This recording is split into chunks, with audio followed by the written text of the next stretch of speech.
Hello friends, कैसे हो? I hope आप अच्छे होंगे। हम इस वीडियो के अंतर्गत देख रहे हैं, ये आपके एस्टेट का क्वेश्चन पेपर है जो आपका 3 दिसंबर 2023 को ये परीक्षा कंडक्ट करवाई गई थी। इसमें सीडीपी से संबंधित किस प्रकार के क्वेश्चन बने हैं, बाकी आपकी सब्जेक्ट हैं जैसे मैथ हो गई, ईवीएस हो गई, रीजनिंग हो गई और आपकी इंग्लिश हो गई, हरियाणा जीके हो गई, वो सभी क्वेश्चन देखेंगे इस वीडियो के अंतर्गत। अभी देख लेते हैं जो आपकी सीडीपी है उससे किस प्रकार के क्वेश्चन पूछे गए हैं।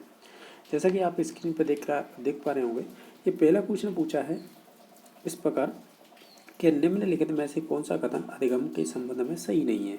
जो गलत है वो चूज करना है।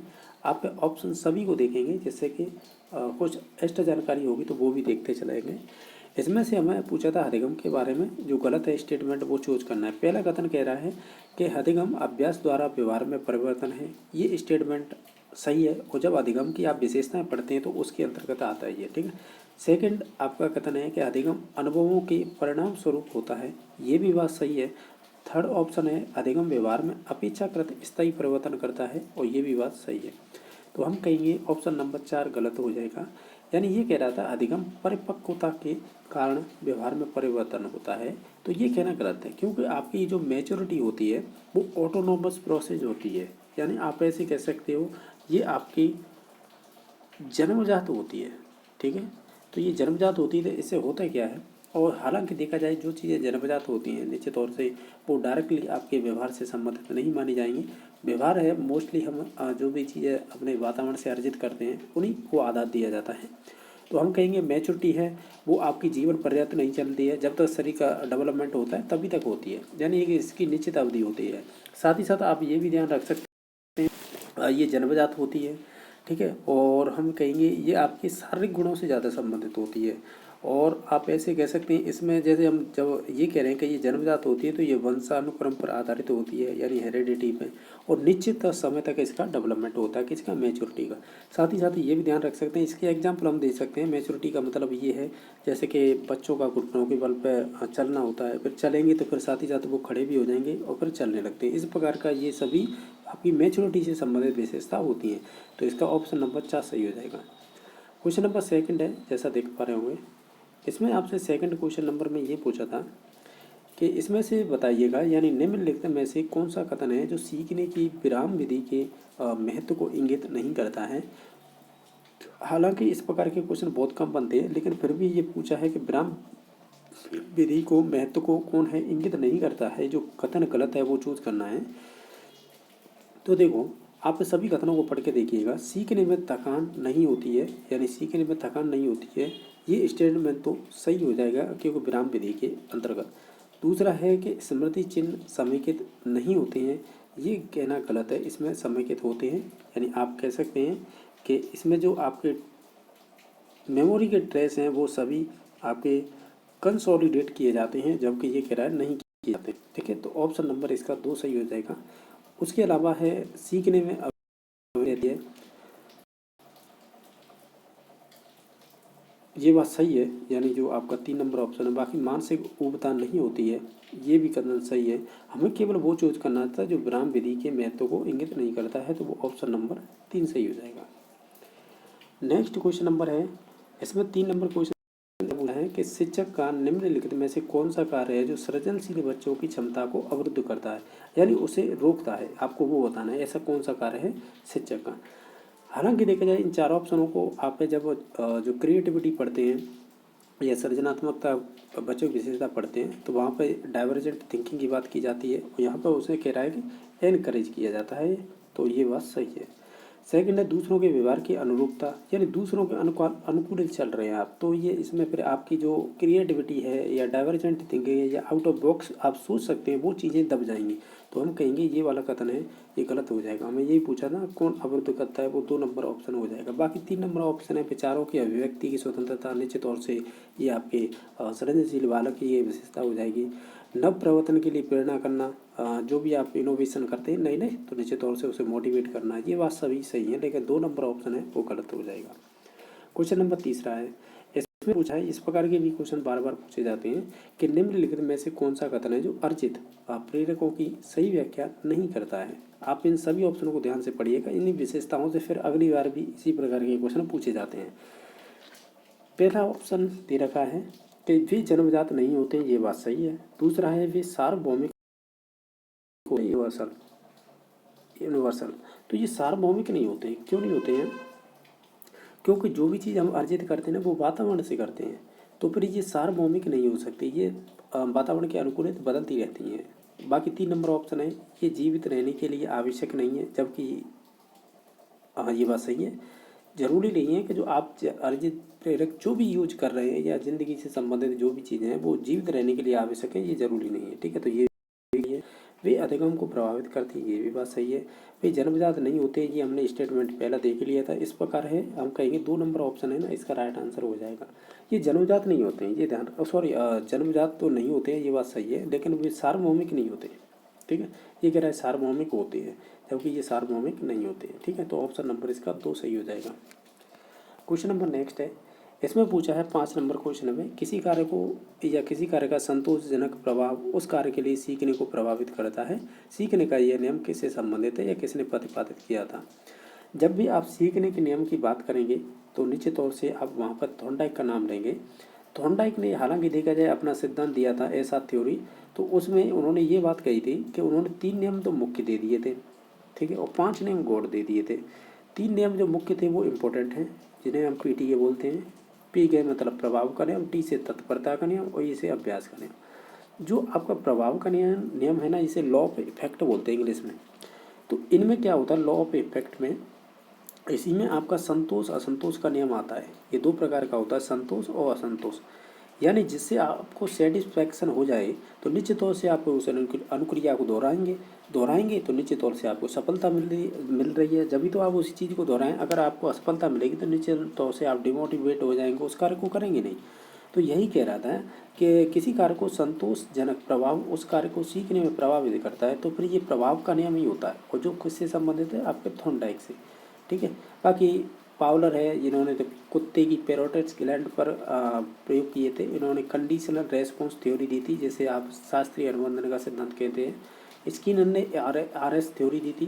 ठीक है, और बाकी वॉटसन है, ये तो व्यवहारवादी हैं। इन्होंने कहा था मुझे जैसा भी है बच्चा दे दीजिए, मैं जो भी है उसे कुछ भी बना सकता हूँ जो आप कहेंगे। नेक्स्ट क्वेश्चन है, ये क्वेश्चन पूछा है आपका संबंधित है। इसमें ये कह रहा है कि जो श्रवण बाधित यानी जो बच्चे सुन नहीं सकते, विद्यार्थियों के शिक्षण अधिगम हेतु कौन सा प्रशिक्षण आवश्यक नहीं है। यानी ये क्वेश्चन थोड़ा लॉजिक अपना यही लगाना था, ये बात किसकी कर रहा है। जो श्रवण यानी सुन नहीं सकते उनकी बात कर रहा है, और लेकिन उनसे विशेषता संबंधित नहीं है, वही पूछी है इसने। देखो, ओष्ठ पठन का मतलब होता है कि बच्चे के अगर है कुछ भी चीज़ कह रहे हैं तो आप जब जो आपके होठ चलेंगे तो निश्चित तौर से वो पहचान जाएगा आप ये कहना चाह रहे हो। संकेत यानी किसी भी संकेत के या साइन लैंग्वेज के थ्रू आप समझा सकते हैं। ये दोनों ही आपके श्रवण बाधित बच्चे से संबंधित हो जाएंगे। अब देखिए ब्रेल लिपि उन बच्चों के लिए होती है जो दृष्टिबाधित होते हैं, जो देख नहीं सकते हैं। तो देखने और सुनने से कोई लेना देना नहीं होता है, क्योंकि विधियों की बात कर रहे हैं जब आप, तो पर्टिकुलर आपको उसी सेंस में बात करनी होगी जो क्वेश्चन पूछ रहा है। तो ये दृष्टिबाधित हो गए। गामक प्रशिक्षण का मतलब होता है कि जो आप जैसे ग्रॉस मोटर होती है और एक फाइन मोटर होती है, इनकी 2 प्रकार होते हैं। तो उनमें विभिन्न प्रकार की जो अनुक्रिया होती हैं जिसमें हमारे मसल्स काम करें, तो उनसे संबंधित होती है।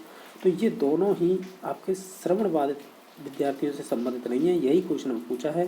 तो इसका C और D ऑप्शन नंबर 3 सही हो जाएगा। ठीक है, यानी C और D है, इनसे कोई लेना देना नहीं है आपके जो श्रवण बाधित बच्चे हैं उनसे। बाकी दोनों से ओष्ठ पठन और संगीत पठन ये आपके श्रवण बाधित बच्चों से संबंधित हैं। क्वेश्चन नंबर नेक्स्ट है जो है 7 नंबर क्वेश्चन, इस प्रकार पूछा है। इसमें कह रहा है कि एक बच्चा किसी पाठ को अपनी सुविधा अनुसार कई भागों में बांटकर सीखता है, तो यह सीखने की कौन सी विधि है। जब भी आप बांटने की बात करें, खंडों की बात करें, तो उसे अंश या पाठ विधि कहते हैं, और ये बात सही भी है। पूर्ण विधि वो कहती है, पूर्ण विधि कह लो या इसे समग्रता का सिद्धांत बोलते हैं, जो आपके कॉलर कोपा मैक्स वातिमान ने दिया था। यानी आप एक ही बार में चीज़ को देखते हुए जो हॉल मेथड होती है ना, इस संपूर्ण चीज़ को एक साथ पढ़िएगा, ये कहता है। अभिराम का मतलब है कि कंटिन्यूस पढ़ते रहिएगा। प्रासंगिक रैंडमली हो जाएगा। बाकी हमें पूछा है तो उसका तो राइट आंसर 3 नंबर होगा, यानी पार्टों में डिवाइड करके पढ़िएगा, वो जल्दी समझ पाओगे। ठीक है, नेक्स्ट देख लेते हैं। क्वेश्चन नंबर है 8वां। इसमें पूछा है कि विभिन्न आवश्यकता वाले विद्यार्थियों की समावेशी कक्षा के लिए कौन सी शिक्षण अधिगम व्यू रचना महत्वपूर्ण होगी। देखो, इसे मोस्टली देखा जाए इंक्लूसिव एजुकेशन से पूछा है, तो इसमें शिक्षण अधिगम की कौन सी व्यू रचना महत्वपूर्ण होगी। पहला है बहुसंवेदी जो मल्टी सेंसरी टीचिंग, यानी बच्चे का जितने भी 5 सेंसर होते हैं उनसे सभी से संबंधित हो पढ़ाई, वो बहुत अच्छी रहेगी। और सहयोगी अधिगम का मतलब कोऑपरेट लर्निंग होती है, जो सहपाठी बच्चे होते हैं उनके साथ है, या शिक्षक इसमें हेल्प कर सकता है निश्चित तौर से, ये भी इम्पोर्टेंट होता है आपकी इंक्लूसिव एजुकेशन में। बाकी साथ ही शिक्षण पीयर ट्यूटरिंग बोलते हैं, यानी जो एक ही उम्र के बच्चे एक ही क्लास में पढ़ते हैं उन्हें साथ ही शिक्षण बोल सकते हैं, तो ये भी हेल्प करेगा। बाकी दल शिक्षण जो टीम टीचिंग बोलते हैं इसे दल शिक्षण, तो ये भी एक तरह से इसमें प्रॉब्लम दे दी जाती है, बच्चे को समस्या का समाधान करते हैं, तो निश्चित तौर से ये भी इम्पोर्टेंट हो जाएगा। हम कहेंगे ये सभी चीज़ें आपकी शिक्षण अधिगम व्यू रचना में महत्वपूर्ण होंगी, तो इस पर इसका ऑप्शन नंबर 4 सही हो जाएगा। अब नेक्स्ट क्वेश्चन नंबर देख लेते हैं। इसमें 9 नंबर क्वेश्चन है, किस अधिगम नियोक्ता में निम्नलिखित हस्तक्षेप कार्यक्रम सुझाए गए हैं। यानी आपसे कह रहा है कि जो अधिगम नियोक्ता होती है लर्निंग डिसेबिलिटी बोलते हैं, में निम्नलिखित हस्तक्षेप का कार्यक्रम सुझाव दिए गए हैं। जैसे कि पहला कथन दे रखा है कि भाषाई समझ के लिए प्रयास, दूसरा है वर्तनी सुधार के लिए अभ्यास। ये बताइए किस प्रकार की डिसेबिलिटी है ये, ठीक है, आपसे ये पूछा। वैसे देखा जाए भाषाई समझ के लिए प्रयास का मतलब है जब भी अंडरस्टैंडिंग की बात करोगे तो वो पढ़ने से संबंधित होती है। जब भी आप भाषाई समझ की बात करें या पढ़ने की बात करें, वो सभी चीज़ें आएगी आपके डिसलेक्सिया में। बाकी वर्तनी सुधार के लिए जैसा पढ़ोगे वैसा ही लिखोगे, तो निश्चित तौर से ये विशेषताएं सोचने वाली थी। दोनों ही स्टेटमेंट अच्छे पूछे थे, ये डिसलेक्सिया से संबंधित होंगे। बाकी डिस्ग्राफिया लेखन संबंधित डिसेबिलिटी होती है, और ये आपकी वेद की घटनाओं से संबंधित होती है। तो इस प्रकार इसका ऑप्शन नंबर तो एक ही सही हो जाएगा, ठीक है। नेक्स्ट क्वेश्चन नंबर देख लेते हैं। ये कह रहा है क्वेश्चन नंबर कि किस मनोवैज्ञानिक ने अपने संज्ञानात्मक विकास सिद्धांत में वस्तु स्थायित्व का संप्रत्यय प्रस्तुत किया था। जब भी ऑब्जेक्ट परमानेंस बोलते हैं इसे, वस्तु स्थायित्व को, ये जब भी बात होगी वो आपके जीन प्याजे से संबंधित होगी। इनकी 4 अवस्थाएं थी, जैसे बोलते हैं SPCF, यानी सेंसरी मोटर स्टेज और सेंसरी ऑपरेशनल स्टेज बोल सकते हैं, या सेंसरी मोटर स्टेज। दूसरी थी प्री ऑपरेशनल, तीसरी थी कॉन्क्रीट, चौथी थी फॉर्मल, या ऐसे ही एब्स्ट्रैक्ट बोल देते हैं। जो सेंसरी मोटर स्टेज है ना, उसी के अंतर्गत आती है आपकी ऑब्जेक्ट परमानेंस। यानी ऑब्जेक्ट परमानेंस होता क्या है वो सुन लीजिएगा। अगर 0 से 18 माह का बच्चा है तो निश्चित तौर से उसके सामने से कोई भी चीज़ उठाइएगा, उसके सामने से उसे कोई फर्क नहीं पड़ेगा। जैसे ही वो 18 माह से लेकर 24 माह यानी 2 साल का हो जाता है, अगर उसके सामने से अब उठाओगे तो निश्चित तौर से वो ढूंढने लग जाएगा उन चीज़ों को जहाँ पे भी आप दूर करना चाहोगे उस वस्तु को। तो हम ये कहते हैं कि कौन ओझल हो जाना, इस प्रकार का ये क्वेश्चन आता है तो वो वस्तु स्थायित्व के लिए आता है, ठीक है। अगर ऑब्जेक्ट नहीं बन पा रहा है तो आंखों से ओझल हो जाना, ये वाला कथन हो जाएगा। अगर वो ढूंढ पा रहा है तो फिर 18 से 24 माह यानी वस्तु स्थायित्व बन चुका है, जैसे ऑब्जेक्ट परमानेंस बोलते हैं। जीन प्याजे से संबंधित है, सेंसरी मोटर स्टेज में आएगा ये पहली अवस्था में, ठीक है। तो ऑप्शन नंबर 1 सही हो जाएगा। क्वेश्चन नंबर नेक्स्ट है। इस प्रकार के भी क्वेश्चन बहुत पूछे जाते हैं, ये सीटेट और बाकी एस्टेट में तो पूछ लिए जाते हैं कि अनुदेशनात्मक कार्यक्रम के दौरान फीडबैक यानी प्रतिपुष्टि द्वारा सुधार के उद्देश्य से किया गया मूल्यांकन कहलाता है। जब भी आप दौरान की बात करें, ठीक है, और जिसमें फीडबैक हो या सुधार की बात हो, ये सभी आपके निर्माणात्मक ही सही रचनात्मक बोलते हैं, ठीक है। तो ये फॉर्मेटिव असेसमेंट से संबंधित होते हैं। जब हम इवोल्यूशन की बात करते हैं तो उसमें 2 चलते हैं, एक तो सुमेलेटिव योगात्मक जो वर्ष के अंत में किया जाता है, ठीक है, और यानी जो आपको ग्रेड दिए जाते हैं वो इसी के अंतर्गत आते हैं। और जबकि जो दौरान में किए जाते हैं यानी संशोधन करने के लिए या सुधार करने के लिए, या कोई कमी चल रही है आपके पढ़ने में या समझ नहीं पा रहे हो तो उसे सुधारने के लिए जो किए जाते हैं वो निर्माणात्मक मूल्यांकन होते हैं।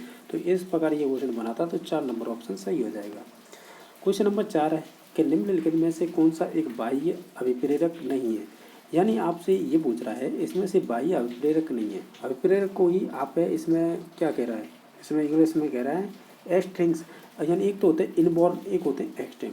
इनबॉर्न वो होते हैं जो आपके बायोलॉजिकल संबंधित होते हैं, जैसे भूख प्यास इस प्रकार के। एक्सट्रिंग वो होते हैं या बाह्य अभिप्रेरक वे होते हैं जो आपके वातावरण से संबंधित होते हैं, जैसे अब इसमें देखें कि इसमें से बाह्य अभिप्रेरक नहीं है। अनुमोदन जिसे हम अप्रूवल बोलते हैं, वो हम मोस्टली मनुष्य से अप्रूवल लेते हैं या किसी अन्य संस्था से, तो निश्चित तौर से ये बाह्य हो जाएगी। सत्ता की बात करें, पावर, ये बाह्य होती है। उपलब्धि, ये भी बाह्य होती है। लेकिन जो विश्राम होता है, जिसे रेस्ट बोलते हैं, ये आपका बायोलॉजिकल होता है। इसे बोल सकते हैं इन, यानी इनबॉर्न बोल सकते हैं, यानी ये आंतरिक अभिप्रेरक होता है। तो ऑप्शन नंबर 4 सही हो जाएगा। क्वेश्चन नंबर 9 है, मानसिक आयु का संप्रतीक किसने दिया था? ये आपके मानसिक आयु ये आपके विनय ने दिया था, अल्फ्रेड विनय ने दिया था 1908 में। इसके साथ है शायद टर्मन भी हुआ करते थे, तो विनय साइमन परीक्षण बोलते हैं इसे। मानसिक आयु तभी दी थी, तो ऑप्शन नंबर 1 सही हो जाएगा। बाकी स्टर्न और टर्मन ने, आपको ध्यान हो, MA/CA जो बुद्धि लब्धि का सूत्र है वो दिया था। इसमें 100 भी जोड़ी गई है, ठीक है, ध्यान रखना। केवल टर्मन आ जाए तो भी राइट आंसर हो जाएगा, और स्टर्न और टर्मन आ जाए तो भी। टर्मन ये दे ही रखा है। बेसलर है, बेसलर ने एक मिश्रित परीक्षण दिया था। मिश्रित परीक्षण किसका? बुद्धि का। और ये किससे संबंधित होता है? ये सामूहिक बुद्धि परीक्षण होता है, ठीक है, मिश्रित वाला। और ये अच्छे क्वेश्चन है, क्योंकि ये आगे चल के हमें क्वेश्चन देखने को मिलेगा। क्वेश्चन नंबर नेक्स्ट है कि गेनी, यानी जिसका नाम है रॉबर्ट गेनी है, कि अधिगम प्रतिमान के अनुसार किसी भी संप्रत्य अधिगम के पूर्व किस प्रकार के अधिगम की आवश्यकता नहीं होगी। यानी जब आप रॉबर्ट गेनी को पढ़ेंगे तो इसने सीखने के पदानुक्रम बताया था 8। इन्होंने क्रम बताया था जिसे मैंने याद कर रखा है, SSC वर्सेज DCRP। यानी मैं एक बार बता देता हूँ। इसे बोलते हैं आप कह सकते हैं साइन या सिग्नल लर्निंग। दूसरे से हो जाएगा SR लर्निंग, जैसे स्टिमुलेट रेस्पॉन्स। तीसरे से हो जाएगा चेन लर्निंग। चौथे से हो जाएगा वर्बल लर्निंग। 5वें से हो जाएगा डिस्क्रिमिनेशन, जिसे विभेदन लर्निंग बोलते हैं। C से हो जाएगा कॉन्सेप्ट। R से हो जाएगा रूल, यानी नियम के द्वारा सीखना। लास्ट में होती प्रॉब्लम सॉल्विंग। ये शुरुआत की 4 स्टेप होती हैं। ये आपकी कह सकते हैं व्यवहारिक होती हैं चीज़ें, ठीक है, व्यवहारिक मान सकते हैं, और जिसमें आपके है माइंड की आवश्यकता नहीं होगी।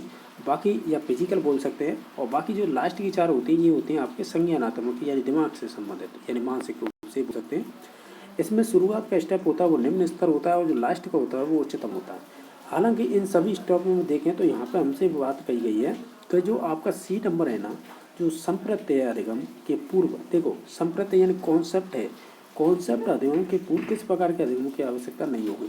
तो देखो ये आ रहा है ना रूल, रूल से पहले आती है कॉन्सेप्ट, तो हमें नियम अधिगम की आवश्यकता नहीं होगी, ठीक है। तो इसमें यही पूछा था किस अधिगम की आवश्यकता नहीं होगी, तो नियम की नहीं होगी, तो ऑप्शन नंबर कह सकते हैं 2 सही हो जाएगा। बाकी श्रृंखला वाला आपका 3 नंबर का था। विभेदन है ये आपके 5 नंबर का था। संकेत अधिगम है ये आपके पहले नंबर का। ये आपके सोपानकी थे, और इन सोपानकी को प्रदर्शित करने के लिए उन्होंने एक पिरामिड बनाया था, जिसमें आपके शुरुआत के स्टेप होंगे वो मैंने बता दिया था। S होगा, दूसरा फिर S होगा, पहले से S से सिग्नल हो जाएगा या साइन बोल सकते हैं, दूसरे से SR हो जाएगा, तीसरे से फिर आपका SSC वर्स C हो जाएगा, यानी चेन वाला, फिर SSC वर्सेज तो V हो जाएगा, फिर उसके बाद D हो जाएगा, फिर उसके बाद SSC वर्सेज DCC, फिर R और P लास्ट में हो जाता है प्रॉब्लम सॉल्विंग। तो संज्ञानात्मक क्षेत्र माना जाता है सबसे टफेस्ट, ठीक है। तो ऑप्शन नंबर इसका फिर 2 ही सही हो जाएगा। आपको ध्यान रखना होता है कि जो स्टेप पूछा जा रहा है उससे पहले वाला नहीं होगा, ये ध्यान रखना है, ठीक है। जैसे कि इसमें कॉन्सेप्ट पूछा गया तो ये C वाला ये था, इससे पहले वाला फिर R दे रखा है यानी रूल, तो ये नहीं होगा। तो ये चीज़ें आपको समझनी होगी। ये विभिन्न प्रकार की परीक्षाओं क्वेश्चन बनते हैं, उन्हीं के आधार पर इन चीज़ों को पहचाना जाता है। बाकी तो टीचर तो डायरेक्टली आपको ये रैंडमली पढ़ा देते हैं, और जो क्वेश्चन बनते हैं उस आधार पर आपको सोचना होगा। नेक्स्ट क्वेश्चन नंबर है जो 15 नंबर क्वेश्चन है। 15 नंबर क्वेश्चन जैसा कि आप स्क्रीन पर देख पा रहे होंगे, इसमें क्या पूछा गया है। इसमें कह रहा है कि निम्नलिखित में से कौन सा ऐसा बुद्धि परीक्षण है जो एक अशाब्दिक बुद्धि परीक्षण है। हालांकि मैं इसका डायरेक्टली आंसर बता सकता हूं, लेकिन मैं आपको यहाँ पे एक चीज़ बताना चाहूँगा। मैं इन सभी की बात करूँगा, कौन सा शाब्दिक है कौन सा अशाब्दिक है। आप पे जब पढ़ेंगे, जब बुद्धि चैप्टर पढ़ेंगे तो उसी में आते हैं ये सभी चीज़ें, ठीक है। तो देखो बुद्धि 2 प्रकार के परीक्षण मानी जाती है, एक तो व्यक्तिगत होता है, एक सामूहिक। जो सामूहिक होंगी ना वो फिर आपके 3 प्रकार के हो जाते हैं, शाब्दिक, अशाब्दिक और मिश्रित, ठीक है। जिसमें से मैं मिश्रित की बात कर चुका हूँ। बेसलर का बुद्धि परीक्षण है जो पिछले क्वेश्चन में आया था, जो स्टर्न वाला जिसमें मानसिक आयु पूछी थी, ठीक है, ये बात कर ली थी। अब देखिए इसमें पहला ऑप्शन दे रखा है आर्मी अल्पा परीक्षण, ये सामूहिक बुद्धि परीक्षण है। ठीक है, मैं ये बोलता जा रहा हूँ, ये ध्यान रखना, सामूहिक बुद्धि परीक्षण है। अब आप एक करोगे और ये आपका जो आर्मी अल्पा परीक्षण है ये आपके ऑटिस ने दिया था, ये यूएसए से संबंधित है। ठीक है, और ये सामूहिक कैसा है, शाब्दिक बुद्धि परीक्षण है। आप जब पढ़ेंगे तो इन चीज़ों को जरूर पढ़ना, क्योंकि ये परीक्षा में क्वेश्चन बन जाते हैं। दूसरा है रेवन का प्रोग्रेसिव मैट्रिसेज परीक्षण है, ये आपका सामूहिक ही होगा, यानी सामूहिक को मैं अंडरलाइन कर रहा हूँ क्योंकि ये सेम ही है। ठीक है, सामूहिक होगा और लेकिन ये कैसा होगा, अशाब्दिक होगा। शाब्दिक वो होंगे जो पढ़े लिखे के लिए होंगे, अशाब्दिक वो होंगे जो पढ़े लिखे अनपढ़ के लिए, ऐसे कह सकते हैं। बाकी है बिने साइमन परीक्षण, ये बिने साइमन परीक्षण था, ये आपका कह सकते हैं कि व्यक्तिगत शाब्दिक परीक्षण था, यानी पढ़े लिखे वाला के लिए था, व्यक्तिगत था। ठीक है, बाकी है जलोटा सामान्य बुद्धि परीक्षण योग्यता, ये वाला जो परीक्षण था ये संबंधित हो जाएगा आपका सामूहिक शाब्दिक परीक्षण। सामूहिक शाब्दिक परीक्षण आपको पूछा क्या था, हमें पूछा था कि बुद्धि परीक्षण का एक अशाब्दिक बुद्धि परीक्षण बताइए। तो इसमें से अशाब्दिक बुद्धि परीक्षण हमने कौन सा देखा था, हमने देखा था रेमन का प्रोग्रेसिव मैट्रिक परीक्षण, जो आपका सामूहिक अशाब्दिक परीक्षण था। ठीक है, तो ऑप्शन नंबर 2 सही हो जाएगा।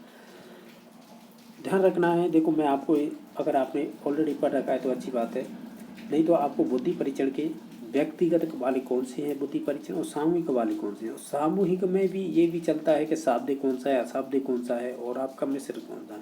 ये परीक्षा में इसी में नहीं, रीट हो गई, यूपी टेट हो गया, आपके एमपी टेट हो गया, या आपके अन्य परीक्षाओं में पूछे हुए क्वेश्चन है। अगर राजस्थान की बात करें तो यहाँ पर RPSC first grade second grade की परीक्षा होती है, टीजीटी पीजीटी की, वहाँ पर पूछे जाते हैं इस प्रकार के क्वेश्चन। क्वेश्चन नंबर नेक्स्ट देख लेते हैं कि वाइगोत्स्की के अनुसार है वह भाषण जो स्वयं की ओर निर्देशित करता है वो कहलाता है, उसे हम प्राइवेट स्पीच कहेंगे, जिसे निजी भाषा बोलते हैं। हालांकि एक बात करेंगे यहाँ पे, जब आप वाइगोत्स्की की बात करते हैं, मोस्टली वाइगोत्स्की में SEL पूछा जाता है, यानी ये बात कहते हैं कि जो भी हम सीखते हैं वो समाज से सीखते हैं, या सामाजिक अंतक्रिया से, सोशल इंटरेक्ट से। सी का मतलब हो जाता है कल्चरल, हम जो भी चीज़ सीखते हैं हमारे कल्चर का प्रभाव रहता है, ये भी बात सही है। एल का मतलब होता है लैंग्वेज, इन्होंने भाषा की बात की है। ठीक है, कि इंटरेक्ट करके हम भाषा सीख सकते हैं, यानी ये तीनों ही आपस में संबंधित होते हैं। साथ ही साथ इन्होंने एक चीज़ और कही थी कि आपके जो स्पीच होती है बच्चों की वो 3 प्रकार की होती है। पहली होती है सोशल, दूसरी होती है आपकी प्राइवेट, तीसरी होती है आपकी साइलेंट। ठीक है, मैं यहाँ पर शुद्ध लिख नहीं पा रहा हूँ क्योंकि ये मोबाइल की स्क्रीन है, इसलिए साइलेंट इनर स्पीच बोल सकते हैं। ठीक है, मैं बोल के बता देता हूँ। पहली थी आपकी सोशल स्पीच, दूसरी थी प्राइवेट स्पीच, तीसरी थी साइलेंट इनर स्पीच। जो सोशल स्पीच होती है इसमें क्या होता है कि हम टूटे फूटे शब्दों में दूसरों से बात करना होता है बच्चे का, और जिसकी उम्र मानी जाती है करीबन 2 वर्ष। प्राइवेट स्पीच का मतलब होता है 3 वर्ष से लेकर शायद 5 वर्ष होता है, और इसमें मतलब होता है कि बच्चे स्वयं से बातें करना, निजी स्वयं से बात करना, यानी निजी बात करना, ये सभी शब्द आते हैं। जैसे खुद को डायरेक्शन देने के लिए बात करना, या बोल बोल कर बोलना, और या स्वयं के जो आपकी बात है, यानी जो आपकी बात करने का तरीका है, जो हमारी सोच और व्यवहार को दिशा देता है। इस प्रकार के अगर ये कथन आते हैं तो ये आपके प्राइवेट स्पीच से संबंधित होते हैं। बाकी साइलेंट इनर स्पीच होती है, ये संबंधित होती है, मन में ही सोचते रहते हैं बच्चे, क्योंकि इनकी उम्र होती है 7 के करीब होती है। ठीक, तो ये 3 प्रकार के बुद्धि के इनर स्पीच के, या कह सकते हैं बच्चों में किस प्रकार भाषा बोलते हैं उनसे संबंधित है। ठीक है, तो इसका राइट आंसर निजी स्पीच हो जाएगा, या निजी भाषा या भाषण बोल सकते हैं, तो ऑप्शन नंबर 2 सही हो जाएगा। और क्वेश्चन नंबर नेक्स्ट है, ये कह रहा है कौन सी शिक्षा अधिगम पद्धति बाल केंद्रित है और एवं प्रगतिशील शिक्षा में सम्मिलित नहीं की जाती है। देखो, बाल केंद्रित विधियाँ अलग होती हैं, और देखा जाए अबाल केंद्रित बोल सकते हैं या अमनोवैज्ञानिक विधियाँ बोल सकते हैं, वो 3-4 ही होती हैं, तो मोस्टली उन्हें याद रखें, बाकी बाल केंद्रित हो जाती हैं। जैसे प्रायोजना विधि, बच्चा खुद करके सीखता है, जिसमें प्रोजेक्ट दिए जाते हैं, तो ये बाल केंद्रित हो जाएगी। समस्या समाधान में समस्या देंगे बच्चे, वो खुद ही करेगा सॉल्व, तो निश्चित तौर से बाल केंद्रित हो जाएंगे। प्रयोगात्मक कोई भी प्रयोग देंगे, बच्चा खुद से करके लाता है, तो हम कहेंगे ये सभी, यानी बच्चा खुद करके सीख रहा है, मेनली बात ये है। बाकी भाषण तो टीचर देता है, और जो भाषण देता है तो वो तो एक्टिव है, और जो बाकी सुन रहे हैं वो इनएक्टिव है। ठीक है, तो इस वजह से हम अमनोवैज्ञानिक विधि मानते हैं, तो ऑप्शन नंबर सी सही हो जाएगा। बाकी सभी विधि ये मनोवैज्ञानिक थी। ठीक है, और जो आपकी भाषण है वो अमनोवैज्ञानिक विधि थी। क्वेश्चन नंबर नेक्स्ट है, ये कह रहा है निम्नलिखित में से कौन सा ऐसा कारक है जो व्यक्तिगत भिन्नताओं को प्रभावित करने वाले वंशानुगत कारकों को सम्मिलित नहीं करेंगे। इसमें से कौन सा कारक है? देखो ये अच्छा क्वेश्चन पूछा है। इन वंशानुगत का मतलब होता है कि आपके बायोलॉजिकल जो भी चीज़ें हैं पेरेंट्स से आपके अंदर आती हैं, या पेरेंट्स हैं वो उनके जो पिताजी रहे हैं तो निश्चित तौर से पेरेंट्स रहे होंगे, उनसे विशेषता आती है। ये पीढ़ी दर पीढ़ी चलता रहता है। तो ऐसी कौन सी व्यक्तिगत भिन्नताएं हैं जो वंशानुगत के कारकों को सम्मिलित नहीं करेंगे? जैसे आपके पिताजी की जो संरचना स्ट्रक्चर है उसी प्रकार की आपकी आँख नाक ये चीज़ें बन के आती हैं, तो निश्चित तौर से ये होता है वंशानुगत। बुद्धि की बात करें अगर, निश्चित तौर से हमें ये कहते हैं समान प्रतिमान का नियम पढ़ते हैं डेवलपमेंट में, तो उसमें क्या होता है जैसे पेरेंट्स है उसके जैसे बच्चे की बुद्धि लब्धि आ गई, यानी उसी प्रकार की बुद्धि है, शार्प बुद्धि है। जैसे माता पिता उसे आ तो निश्चित तौर से बच्चा भी हो जाएगा। तो इसे समान प्रतिमान का नियम कहेंगे। यहीं पे एक नियम और हो जाता है जैसे बोलते हैं प्रतिमान बोल दे या विपरीत लक्षणों वाले, जैसे प्रतिगमन भी बोलते हैं या प्रतिमान बोल सकते हैं। तो निश्चित तौर से वो इसी के अंतर्गत आता है, यानी समान आने वाले गुण और एक है विपरीत लक्षण आने वाले, तो इसी में आ जाते हैं दोनों। अभिक्षमता का मतलब होता है ये जन्मजात होती है, यानी ये आप एक सकते कैपेसिटी बोल सकते हैं, ये आपकी जन्मजात होती है। जैसे इंग्लिश में एप्टीट्यूड बोलते हैं, ठीक है। तो एप्टीट्यूड जन्मजात होती है, ठीक है। एक है अभिवृत्ति, अभिवृत्ति एटीट्यूड होता है, इसे अर्जित किया जाता है वातावरण से, ठीक है। तो हमें पूछा था कौन सा वंशानुगत, यानी जैसे पेरेंट्स से वो लक्षण हमारे अंदर नहीं आते हैं वो होंगे अभिवृत्ति। अभिवृत्ति होती है वो अर्जित होती है, वातावरण में रह करके सीखी जाती है, समाज में रह के। तो ऑप्शन नंबर 4 सही हो जाएगा। बाकी जो 3 ऑप्शन थे वो आपके जन्मजात से संबंधित थे, यानी वंशानुगत से। नेक्स्ट क्वेश्चन नंबर है आपका 19 नंबर। इसमें कह रहा है कि थोंडाइक के बिल्ली पर सीखने के प्रयोग एक विशिष्ट व्यवहार को सीखने के लिए किस प्रकार के अभिप्रेरक का उपयोग किया गया था? अगर देखा जाए तो जो बिल्ली पे प्रयोग किया था ना आपके थोंडाइक ने, उसने मांस के टुकड़े का उपयोग किया था, तो वही अभिप्रेरक के रूप में वो यूज किया था। तो वो एक जैविक कारक होगा, या जैविक आप कह सकते हैं अभिप्रेरक होगा, यानी बायोलॉजिकल मोटिव होगा। तो ऑप्शन नंबर 1 सही होगा। इसमें और कोई सोचने की ज़्यादा ज़रूरत नहीं कि सामाजिक होगा कि बाह्य होगा या वातावरणीय होगा, ठीक है। तो ऑप्शन नंबर 1 सही हो जाएगा। क्वेश्चन नंबर नेक्स्ट है कि जो प्रतिभाशाली विद्यार्थी होते हैं उनके लिए निम्न में से कौन सी शैक्षिक व्यवस्था होनी चाहिए?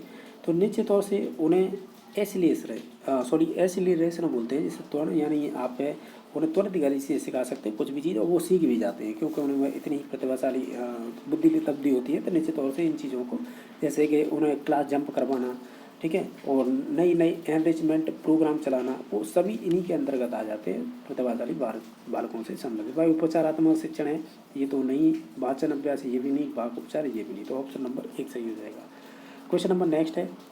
इसमें क्या पूछा है कि ये कह रहा है कि निम्नलिखित में से कौन सा उत्तर बाल्यावस्था के बच्चों की उपयुक्त सामाजिक व्यवहारिक विशेषता नहीं है? अच्छा, ये कह रहा है कि जो उत्तर बाल्यावस्था होती है ना, जैसे बाल्यावस्था है, बाल्यावस्था को इन्होंने 3 अवस्था में बांट रखा है। जैसे कि पूर्व, और आपकी बाल्यावस्था हो जाएगी, मध्य बोल सकते हैं, और एक होती है उत्तर। तो ये उत्तर वाली अवस्था होती है ना, ये लास्ट वाली होती है 11 से 12 वर्ष। तो ये एंटर होने वाली होती है पूर्व किशोरावस्था में, क्योंकि किशोरावस्था को भी 3 अवस्था में बांट दिया है इन्होंने, जैसे पूर्व किशोरावस्था, मध्य किशोरावस्था और आपकी उत्तर किशोरावस्था। तो हम ये कह रहे हैं कि इनमें से उत्तर बाल्यावस्था की बच्चों की उपयुक्त सामाजिक व्यवहारिक विशेषता कौन सी नहीं होगी? हालांकि इसे आप 2-3 तरीका से पहचान सकते हैं। ऐसे पहचान सकते हैं, सहयोग बाल्यावस्था में आता है। देखो एक टर्म बता दूं, आप जब विशेषता में पढ़ेंगे ना डेवलपमेंट में, तो हम बाल्यावस्था की विशेषता बच्चे पढ़ते हैं, बच्चों में सामाजिक गुण आ जाता है। तो ये सामाजिक ही गुण तो सहयोग ही है, वही सहानुभूति आपकी, यानी जैसे सिंपैथी कहते हैं, वही आपकी प्रानुभूति है, जिसे आप एम्पैथी कहते हैं।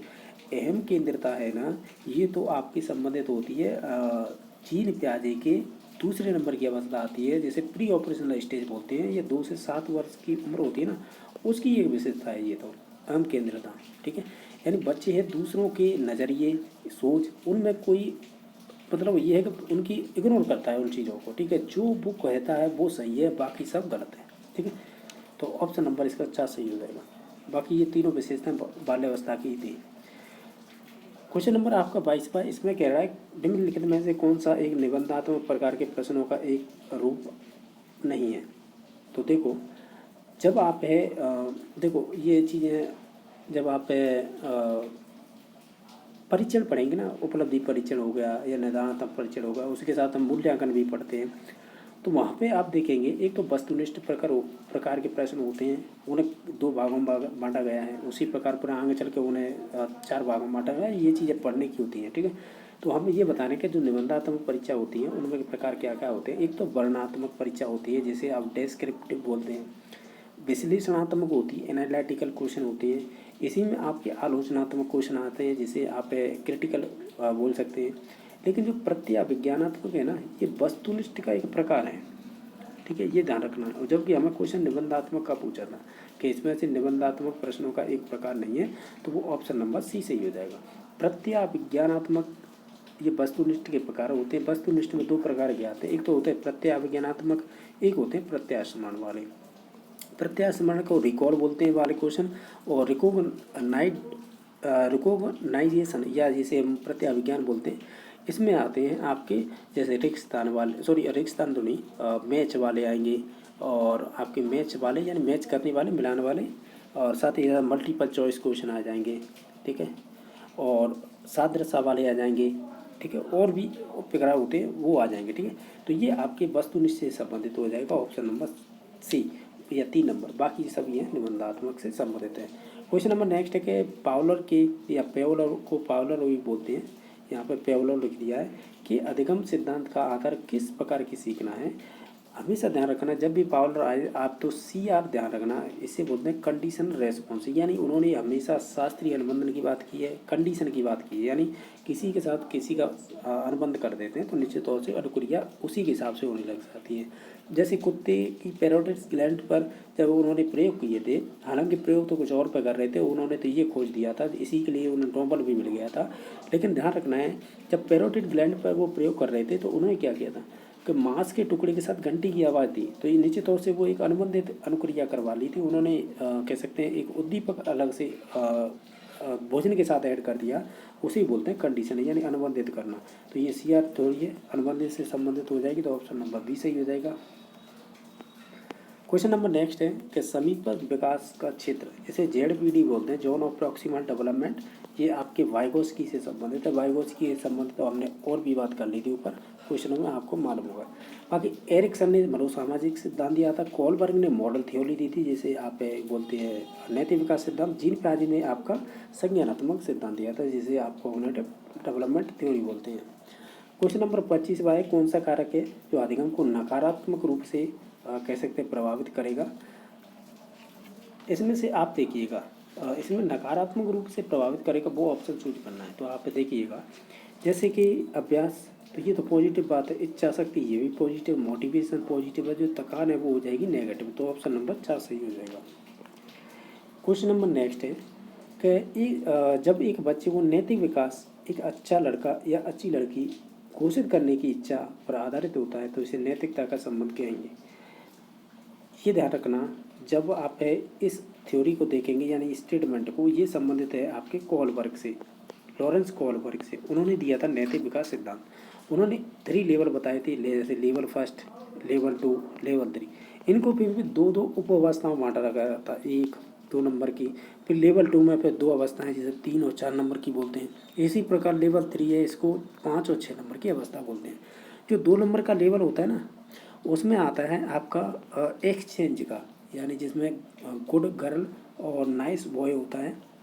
इसमें क्या होता है कि आप कोई अच्छा लड़का अच्छी लड़की बनने के लिए आप इन चीज़ों को करते हैं, उसके अंतर्गत, यानी विशेषता है वो, तो वो आपकी संबंधित हो जाएगी अच्छी अंतर्वैयक्तिक संबंधों के कारण, ठीक है। यानी जैसे गुड, इसमें लिख रखा है इंटरपर्सनल रिलेशनशिप, यानी वो ये गुड गर्ल और नाइस बॉय, उसकी एक विशेषता है, तो ऑप्शन नंबर 4 सही हो जाएगा। ये लेवल 2 और अवस्था नंबर 3, ठीक है, ये पूछा है। यानी आप कह सकते हैं 3 लेवल थे और 6 स्टेज थी। ये आपके लॉरेंस कोलबर्ग का नैतिक विकास सिद्धांत से संबंधित क्वेश्चन पूछा गया था। क्वेश्चन नंबर नेक्स्ट है विकास। विकास से 2-3 क्वेश्चन आते हैं हर बार। जैसे विकास की प्रक्रिया आरंभ होती है, तो हम कहेंगे जो आपका गर्भधारण होगा ना, उसी से स्टार्ट हो जाएगी और मृत्यु तक चलेगी, तो ऑप्शन नंबर सी सही हो जाएगा। जिसमें जैसे गर्भधारण से परिपक्वता तक ये गलत है, जन्म से परिपक्वता तक ये भी गलत है, जन्म से मृत्यु तक ये भी गलत है। हम कहेंगे जो आपका गर्भधारण होगा उससे लेकर, जैसे गर्भधारण को यहाँ पर कॉन्सेप्शन टू डेथ कहा है, तो ऑप्शन नंबर सी सही हो जाएगा। क्वेश्चन नंबर नेक्स्ट है कि 90 से 110 बुद्धि प्रसार किस बौद्धिक श्रेणी का प्रतिनिधित्व करती है? तो ये आपके एवरेज बच्चे होते हैं, जिसे हम बोलते हैं औसत बालक, ये उनकी विशेषता होती है। ठीक है, और इसका ऑप्शन नंबर 1 सही हो जाएगा। अगर टर्मन की आवर्त सारणी टर्मन की सारणी पढ़ेंगे बुद्धि उपलब्धि की, तो उसमें देखना, तो ये आपके कह सकते हैं प्रकार बताएं हैं। अगर इससे 110 से 120 होगी तो वो इससे औसत से अधिक हो जाएंगे, यानी एवरेज एबव बोल सकते हैं। यानी ऑप्शन नंबर देखो, ये देख रहे हो ना, above 3 number option above average. इससे ऊपर जाएंगे तो फिर सुपीरियर हो जाएंगे, फिर वेरी सुपीरियर, फिर होंगे प्रतिभाशाली। इस प्रकार के डिवाइड कर रखे हैं। इससे नीचे भी प्रकार भी दे रखे हैं, जड़ बुद्धि और आपके मंद बुद्धि प्रकार के, तो वो आप जब सारणी पढ़ेंगे तो उसके अंतर्गत आ जाएगा। क्वेश्चन नंबर 29 है, समाजीकरण की प्रक्रिया में साथियों का प्रभाव है उत्तर बाल्यावस्था के नाम से, यानी उत्तर बाल्यावस्था के किस नाम को संदर्भित नहीं करता है? देखो, जब बाल्यावस्था की बात आ जाए तो दलायु, जैसे गैंग एज बोलते हैं, अनुरूपता की आयु, यानी एक ही जैसी उम्र के बच्चे, वो भी आ जाएगी। खेल आयु या प्ले एज बोलते हैं, तो ये भी इसी की विशेषता है। संक्रमण आयु होती है, बच्चा है उत्तर बाल्यावस्था से प्रवेश कर गया है पूर्व किशोरावस्था में। ठीक है, इसे ही बोलते हैं संक्रमण काल या संक्रमण आयु बोलते हैं, जिसे ट्रांजिशनल एज बोलते हैं। तो ऑप्शन नंबर इसका डी सही हो जाएगा, यानी 4 नंबर का ऑप्शन। क्वेश्चन नंबर 30 है, इसमें पूछा है इन निम्न में से कौन सा कथन विकास के संदर्भ में सही नहीं है? विकास से संबंधित मैंने बताया 2 से 3 क्वेश्चन आते हैं, तो आप देख सकते हैं इसमें कौन सा होगा। विकास में प्रकार्यात्मक परिवर्तन होती है, यानी आपके शरीर के अंदर निश्चित नहीं है कि आपके हाथ का ही विकास हो, हाथ के साथ दूसरे हाथ का भी होगा, सिर का भी होगा, आपके पैरों का विकास होगा, यानी ये फंक्शनल होता है, शरीर के सभी भागों में विकास होता है। ये बात तो सही है। दूसरा ऑप्शन है विकास का प्रतिमान पैटर्न होता है, वो पूर्वानुमेय होता है, ये भी बात सही है। विकास के कुछ ऐसी अनुक्रियाएं होती हैं या पैटर्न होते हैं जिनका आप प्रेडिक्टेबल कर सकते हैं। जैसे बच्चा जन्म लेगा, निश्चित तौर से पहले वह घुटनों के बल चलेगा, फिर घुटनों पर यानी पैरों पर खड़े होने की कोशिश करेगा, खड़ा हो जाएगा तो चलने की कोशिश करेगा। तो ये एक पैटर्न है, ये से सब फॉलो करेंगे। ठीक है, चाहे वो आपका भारत में जन्मा हो बच्चा या अन्य देश में जन्मा हो, ये पैटर्न सभी जगह फॉलो होता है। तो हम इसे क्या कर सकते हैं, प्रेडिक्टेबल कर सकते हैं। इसके साथ 4-5 चीज़ें और आती हैं, मैंने तो आपको एक ही एग्जांपल दिया है। बाकी 3 नंबर ऑप्शन है, सभी बच्चों का विकास है वो एक समान होता है, ये गलत है। हम ये कहते हैं कि जो बच्चों का विकास होता है ना, वो व्यक्तिगत भिन्नता पर डिपेंड करता है। यानी व्यक्तिगत भिन्नता मतलब इंडिविजुअल डिफरेंस होते हैं, यानी हर बच्चे का विकास है, किसी का न पहले, किसी का थोड़ा बाद में, यानी ये डिपेंड करता है व्यक्तिगत भिन्नता पर। तो ये व्यक्तिगत भिन्नता पर डिपेंड करता है, जबकि ये कह रहा है कि एक समान होता है, तो ये गलत हो जाएगा। बाकी ये विकास सामान्य से विशिष्ट होता है, तो ये बात सही है, यानी ऑप्शन नंबर इसका 3 गलत हो जाएगा। बाकी सभी ऑप्शन इसके सही थे। तो इस प्रकार हमने 30 क्वेश्चन किए। आपके कितने 30 में से सही थे आप कमेंट करके बता सकते हैं। बाकी अगर किसी क्वेश्चन को लेकर डाउट है तो नीचे तौर से कमेंट करके बता देना। ठीक है, बाकी वीडियो देखने के लिए धन्यवाद।